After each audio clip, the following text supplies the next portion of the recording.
All right. Hello, Jessica. How are you? Hi, I'm so good. It's so good. I'm so happy to be here. Yes, I'm so happy to have you. So excited that you were willing to come chat with me a little bit. So tell me a little bit about yourself, a little bit about your business. Let's start there. Okay, so I'm from Arkansas, and I recently, the past year, moved to California, and I run a website and branding studio. I work with intuitive business owners, so that's anybody who uses their intuition to run their business, and it's also I focus on spiritual people in the wellness industry, mental health, all of that realm. Those are my dream clients, and so we work together to do their brands and websites. So yeah. That is amazing. So tell me a little bit about how you niche down. And I always laugh at myself when I say that word because I feel like I never say it right. Niche down. Yes. But, yes. But tell me a little bit about what made you want to focus on that particular ideal customer, ideal client. Like what made you passionate about that? Yeah. So when I started out, I've always known that I wanted to be a designer since I was a kid. Since I was 12 years old, I was like, okay, I can do this. I'm gonna figure out how to make this my job. And I started out just saying like, I can do everything for everybody, you know. Mm-hmm. And Me too.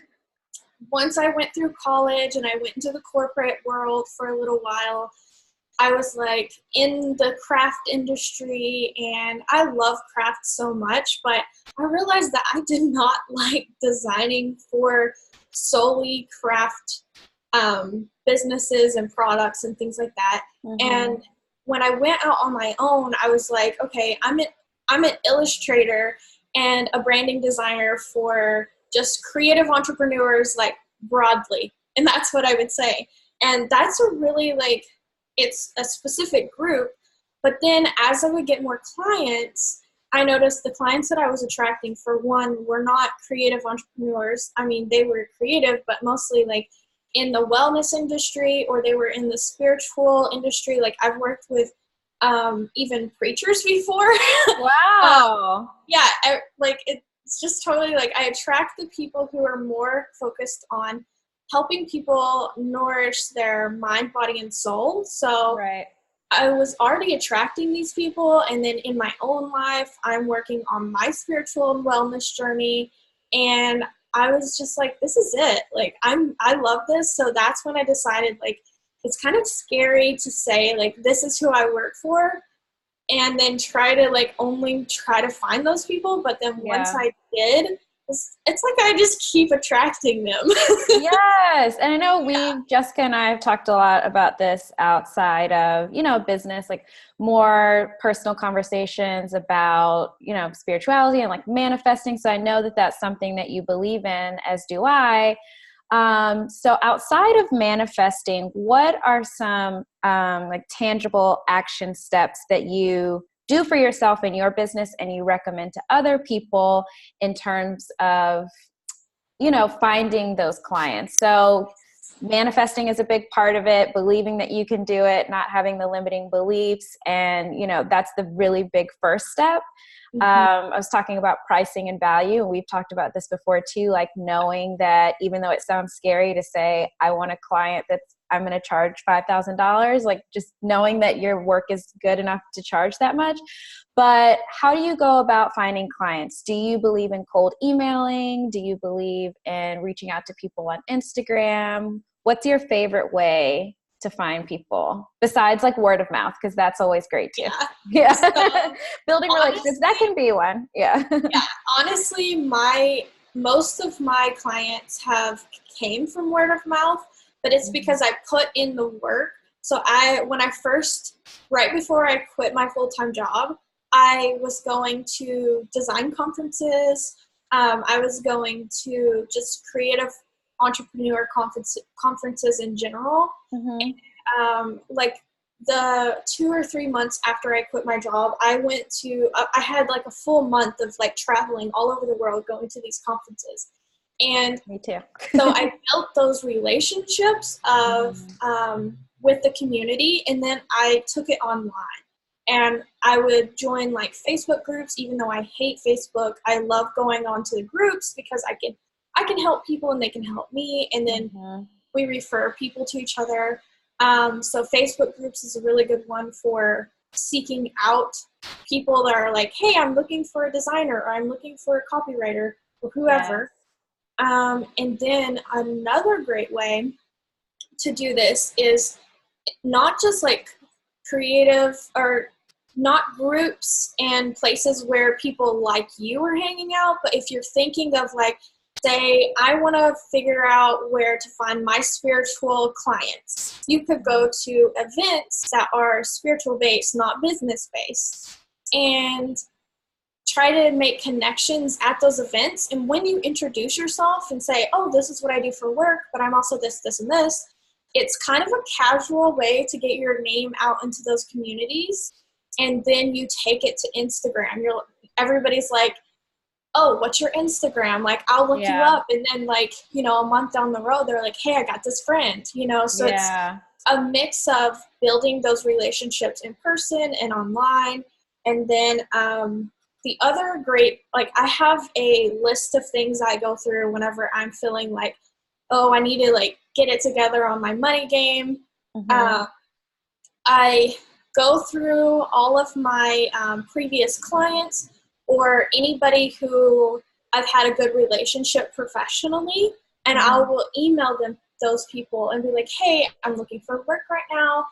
Do you have any recommendations? Or do you have a testimonial of us working together, or a testimonial of us being a good professional relationship, things like that. So I gather those resources, and then I also do free things. So I would do like a free consultation for 5 people, and we'll audit your website. It's like a 30-40 minute call, and I'll give you 3 action steps or 1 action step. So come up with a couple free things that you can do, but say, like, be clear, like, this is free because I want it to be right now, but usually I charge like X amount, or this is the only time I'll be doing this, and for a long time, or whatever. Yeah, that is so smart. I love that. And also one thing that I've tried before too, because I was looking up different ways to do exactly what you're talking about.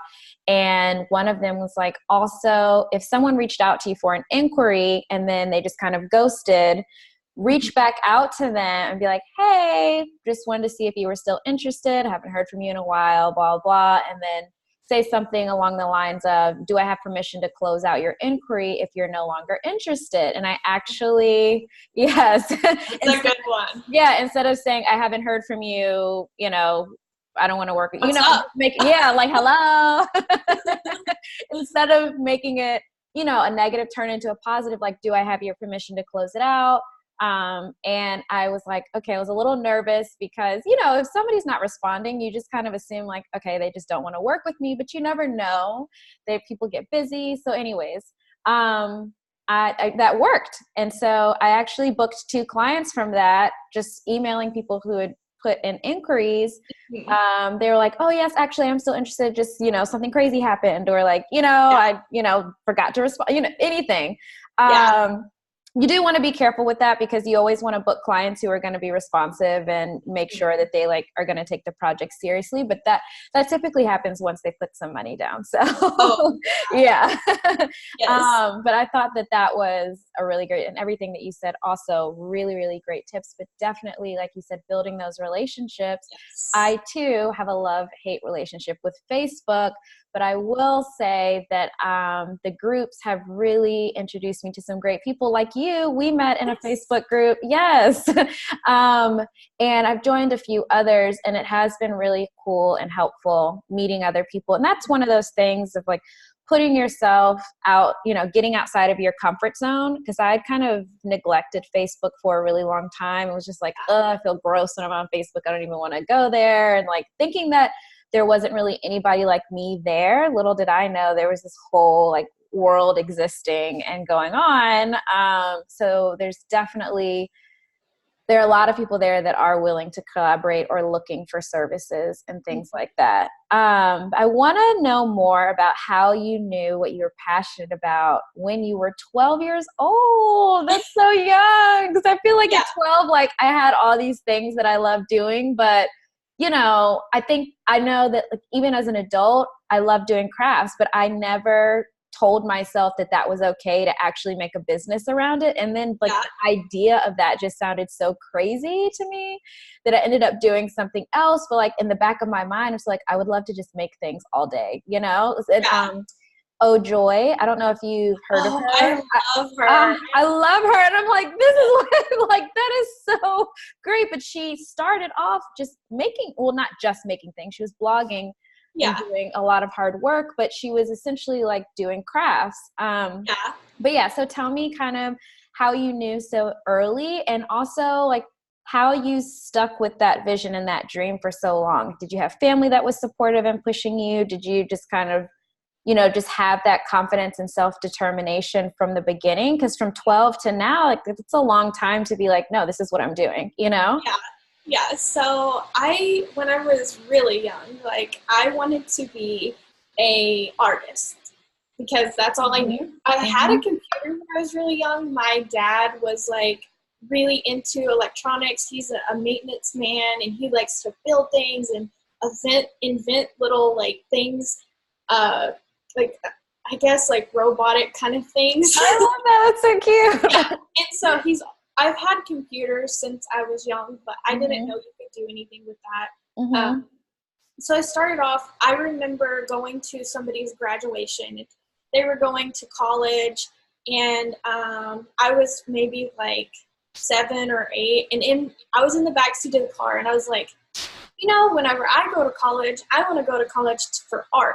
And so I always thought, like, I'm going to be an artist. Yeah. And then I started playing around on the computer with Microsoft Paint. And I also found this website called Neopets. And you could go on there and play with these, like, virtual pets and play games. And there was also this feature on there where each of your pets that you had, they had their own, like, pet page, and it was kind of like a website, like a single page website about their pet. But you could like delete all of the code and create a whole new website, which I think it's weird that was like available, but I took advantage of it. I was like, I want to make my own website, so I like made these really dorky punk rock website things. Yeah, that's so cool. It's like reminds me of MySpace when you could kind of customize, which is like you said, it's crazy that basically we were all coding and no one knew it. And like now people are like, I don't know how to code. And I'm like, but you had MySpace, right? Like you probably do know how to code a little bit. And like, I remember when like, chat rooms started becoming cool and you could like build your avatar and like all these like weird things. And I mean, weird isn't fun, but also like, this is a little weird. But I think that was like the beginning, but I didn't know about the pet one, but that's really interesting. So the pet one evolved into MySpace. So I went to MySpace, and I like attracted, I had a business MySpace where I attracted like 10,000 people to my page. Like, oh my gosh, like downloading my like graphics for their page. Like I would have codes. You're just like OG online business owner. Okay. You just like, this is just in you. And you're like, let's go. I'm ready. So that is so cool.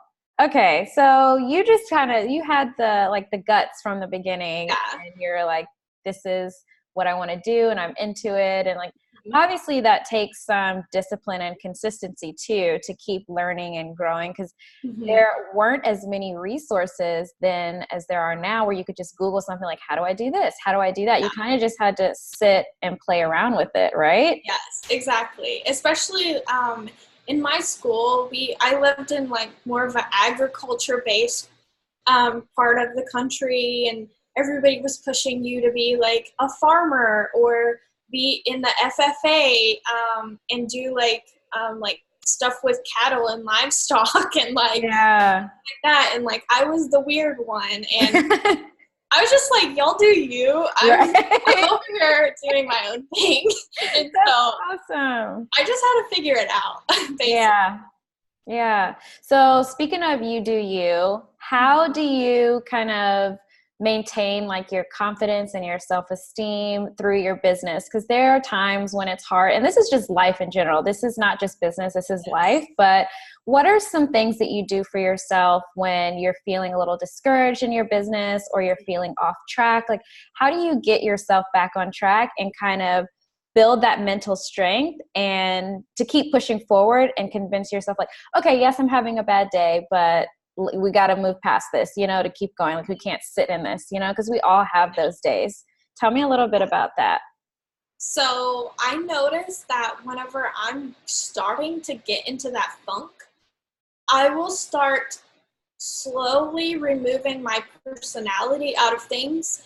And like, in the past, it took me a while to realize that, but when I would be like never dressing up and never fixing my hair and never like doing the things that always made me me, then I was like, oh, okay, this is what happens whenever I feel that way. And so now when I start to feel like that, I'll like make a point to like get really dressed up and I put my ears on, which are so cute. If you guys are listening to just the audio, you have to watch the video because this is freaking adorable. Like the whole scene with the lights, everything. Yeah. So I wear my cat ears. I also have, I don't wear this as often because it's like a little weird for an adult, but I have a unicorn headband.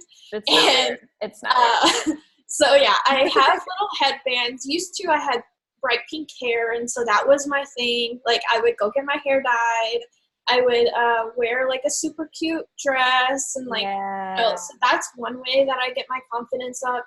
And then the other is I have a like a passion abundance playlist that I play on Spotify, and it has all these songs that maybe I wouldn't normally listen to because I'm more of like a folk type girl where I like listen to like, the very soft folky songs. Yeah, I'm writing down this playlist because I want the link later. But this is like more like there's this one song by Russ, and it's like I've been saying I was rich since I was broke, or I was rich since I was broke. That's like my favorite song to be like, get in it, girl, like get the game. Yes. That's so true. I love music that talks about, like money and abundance, and like, it sounds silly, but listening to it, it's like, yeah, I can do this. Or even like fight songs, or like, like not physically fighting someone, but like empowerment and like, like the Rocky song, all that kind of stuff. Yeah, it really does make a difference. Just the same thing as like when you go to work out, like you have to listen to music that's going to get you pumped up. That is so true. Like even with work or, on a funky day, which happens. Yeah. I also have an action playlist where it's like, it's not like a music playlist. It's just a list in my head, or I can write it down sometimes, but it's like, okay, I'm really feeling out of it. Like maybe I need to get dressed, clean my desk off, brush my teeth, because even like whenever I get on a call with somebody, I'll brush my teeth because it makes me feel fresh. Yeah.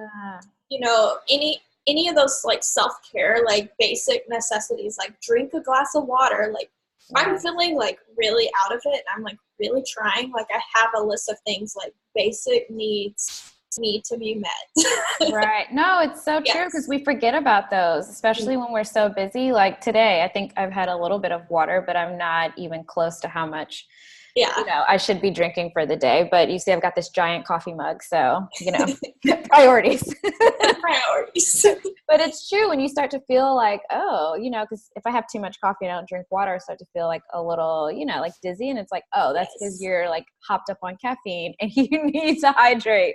You know, but taking care of those basic things, that's a really great point. Sometimes I write things down. I have like a little sticker on my front door that says, Did you meditate? Did you work out? And did you drink water today? As a reminder, just because sometimes you really do forget until you get a full routine going. And even then, like some days there are just fires to put out, or, you know, you're just not as focused. You're having a foggy day.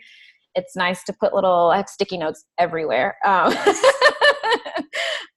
that really helps me. This is something that we've talked about before that I want to touch on a little bit, but how has working for yourself given you the freedom to take care of yourself better, in a better way, or a more holistic way? What benefits have you found from being self-employed? I know sometimes we talk about like the negative things and how hard it is, and but it also has obviously huge benefits that make everything else worth it, all the hard work worth it. So tell me a little bit about that. Yes. So when I worked at my 9-to-5 corporate job, I would, work myself like into the ground. I would be like, I'm going to do all of the overtime work and all of this. And so whenever I quit my job and I went full time, I felt like I had to keep doing that. And so I would fill my schedule up with like things as fast as I could do them. Like, oh yeah, you want that by tomorrow? I'll have it by. Right. You say I have a week, I'll do it in a day. And it's like, why am I putting these like crazy timelines on myself? Totally.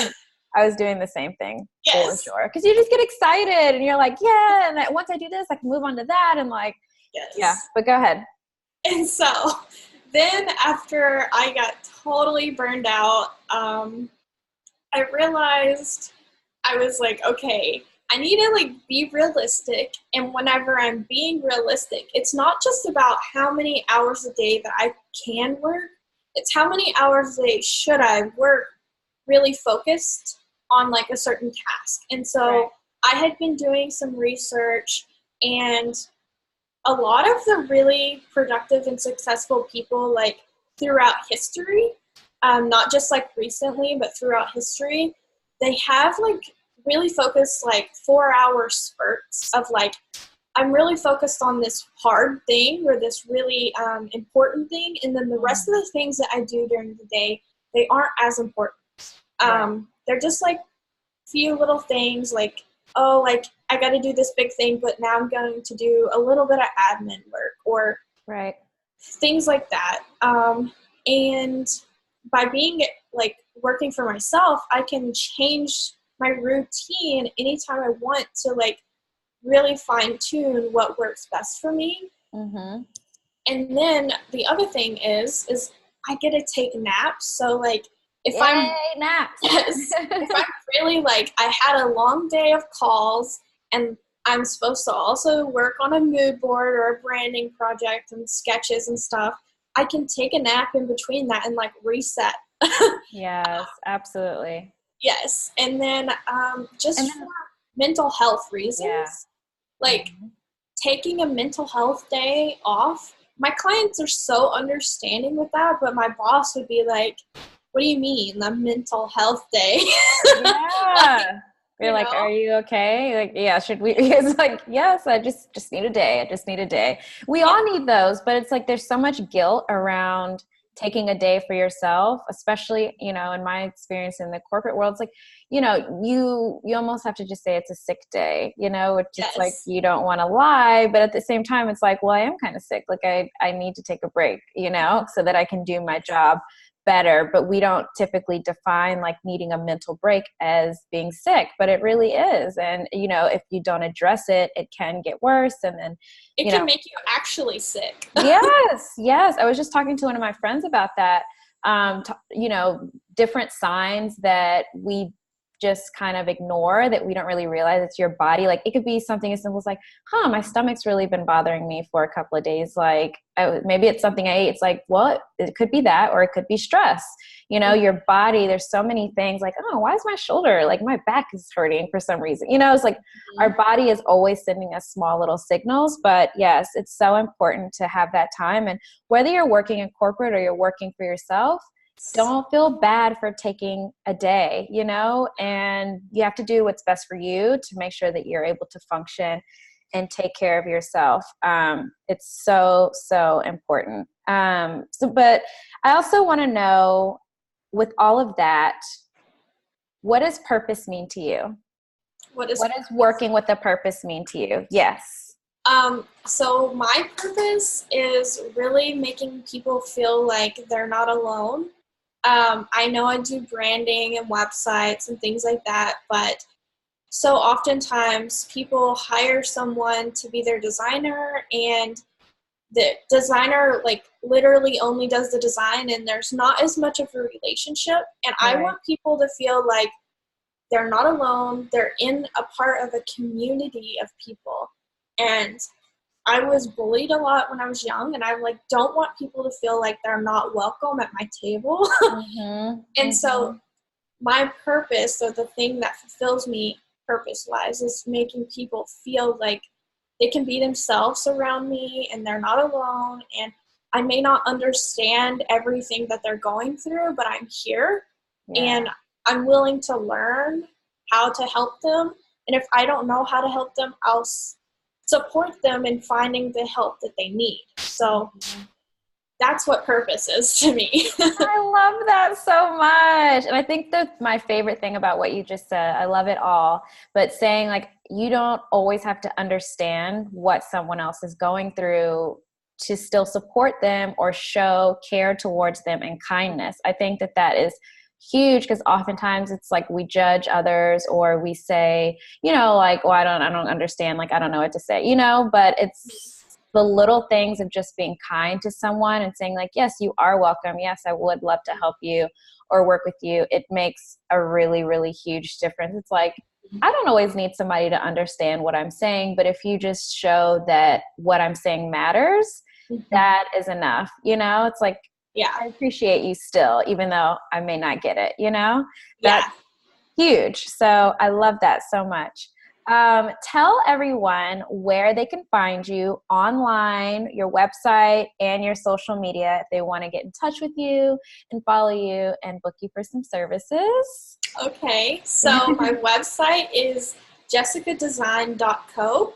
And then my Instagram handle is Jessica Design Co. And then my personal Instagram, where I share like more art in my personal life, is just jessica.bramlett.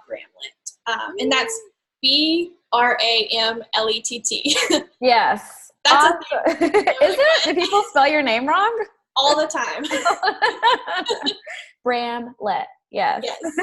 Yes. Awesome. So the last thing I want to leave everyone with is, if you had one piece of advice for someone who is starting their journey of pursuing a purpose and passion-based business, what would you tell them? What would be your one piece of advice? I would tell them to, throughout the entirety of their business, always come back to the question of, is this true to my overall vision? And don't like get caught up in all the shiny things that look like great opportunities. If it doesn't align with your true inner vision for your life and for your business, then take a step back and ask if it's really worth it to pursue those things. So absolutely, that's something I wish somebody would have told me. Yes. I had to definitely, it took me some time to learn that. Usually it happens after the burnout, or the, you know, the point where you're like, why am I doing all this? Like, it just doesn't feel good. Yes. And even when you know that you still have to relearn it. So like, it's okay if you still go through it. Yes, for sure. Awesome. Well, thank you so much for sharing. You know, You're that welcome. I love you and everything that you do. And this is an example, everyone, of like meeting an amazing person online through a Facebook group. And so I really appreciate you sharing your story and being here with me today. Oh, you're welcome. You're so inspiring to me too. And I love everything you do too. Thank you. All right. Bye. Bye.